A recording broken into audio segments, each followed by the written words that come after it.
Comme annoncé au début, on va parler du Real, parce que qui dit Barça dit Real. Qu'est-ce que tu as pensé de la prestation du Real hier face à l'Atlético? Euh, Personnellement, ça a été un match assez décevant, mais j'ai envie de dire prévisible.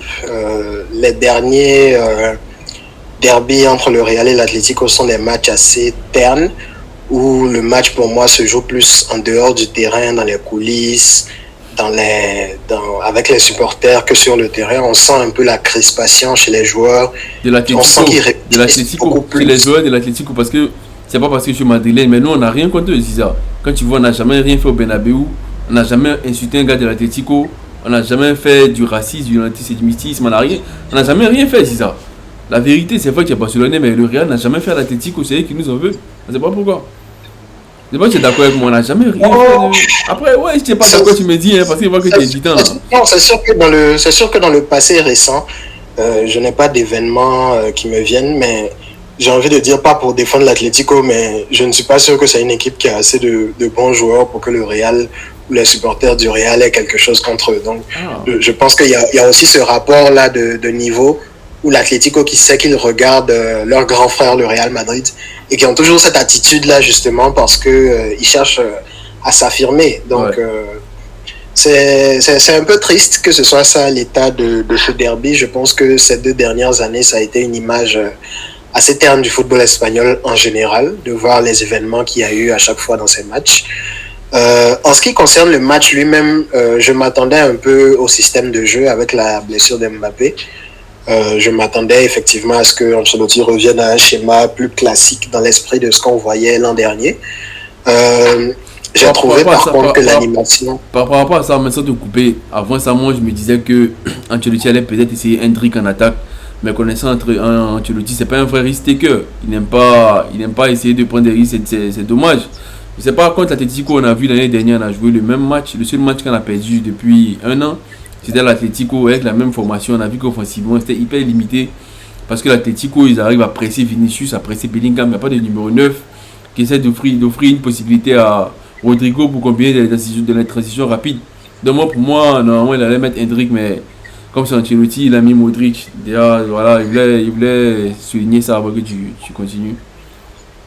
Oui, oui, oui, tu as raison, tu as raison. Maintenant, tu l'as dit, Ancelotti, c'est un grand conservateur, raison pour laquelle je me doutais dès le départ que Hendrick serait maintenu dans son rôle en sortie de banc.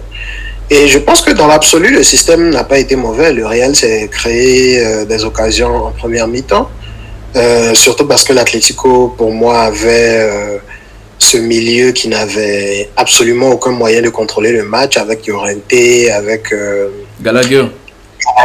et avec Rodrigo de Paul. Il n'y a vraiment aucun contrôleur dans le match. C'est en deuxième mi-temps, avec la rentrée de Koke, qu'on a senti l'Atlético capable de rivaliser au milieu de terrain.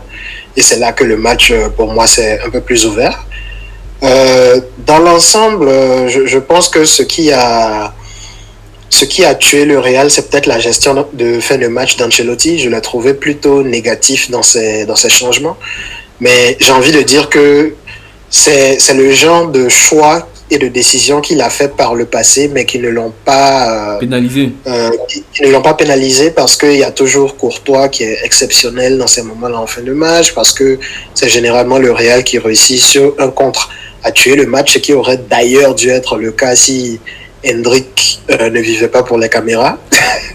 Maintenant, c'est pour moi le genre de match aussi qui peut aider dans une saison parce que ça te permet de voir en réalité qui tu es en tant qu'équipe dans ces genres de matchs clés, importants, et de te remettre en selle, de savoir sur qui tu peux compter ou pas et qu'est-ce que tu dois changer. C'est bon d'avoir ce genre de match dans la première partie de saison. Je pense que pour le match retour aussi, Mbappé est disponible. Je m'attends à ce que Ancelotti soit moins fermé, surtout à domicile.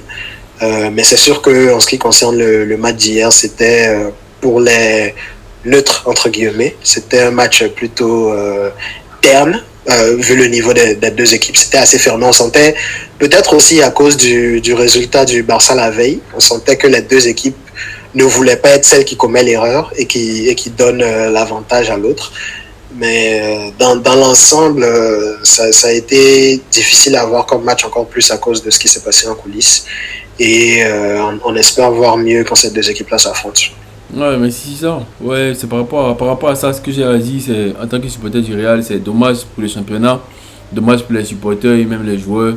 On a vu qu'il y a Courtois qui s'est blessé, il y a eu des projectiles, des arrêts. Je sais pas si on n'arrêtait pas le match, on ne sait jamais de quoi on sait jamais ce qui aurait été, mais je pense qu'on allait garder le contrôle du match parce que les pauses en plein match à pénalise souvent l'équipe qui est en confiance, tout ça. Mais bon, c'est l'Atlético.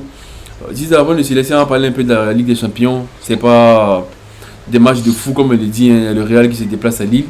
Il y a Mbappé qui était annoncé absent, mais par effet de surprise aujourd'hui on a appris qu'il est dans le groupe. Je suppose qu'il veut tout faire pour jouer contre son frère à Lille. Et il y a le Barça qui se déplace à Young Boys. Vous recevez Young Boys, vous jouez contre Young Boys.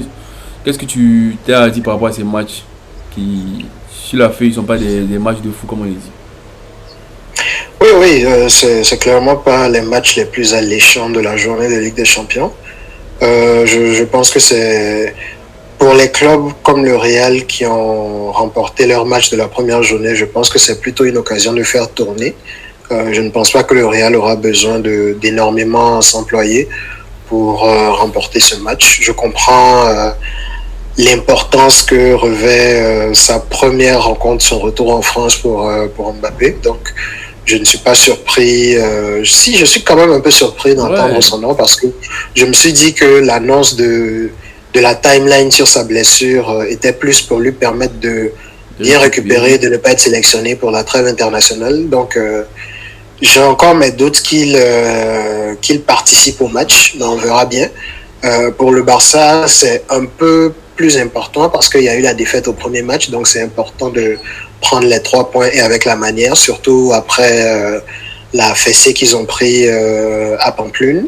Je pense qu'on a en droit d'espérer une équipe qui veut se remettre sur la bonne voie. Donc je m'attends plus à voir des équipes en tout cas très très différentes de ce qu'elles ont montré ce week-end. Donc ce ne devrait pas être des matchs très importants. Je pense que le dernier match important pour le Real sera plutôt celui du week-end à Villarreal avant la trêve, qui est une équipe qui est plutôt offensive, qui permettra au Real, s'il conserve le même système, d'être plus tranchant pour moi.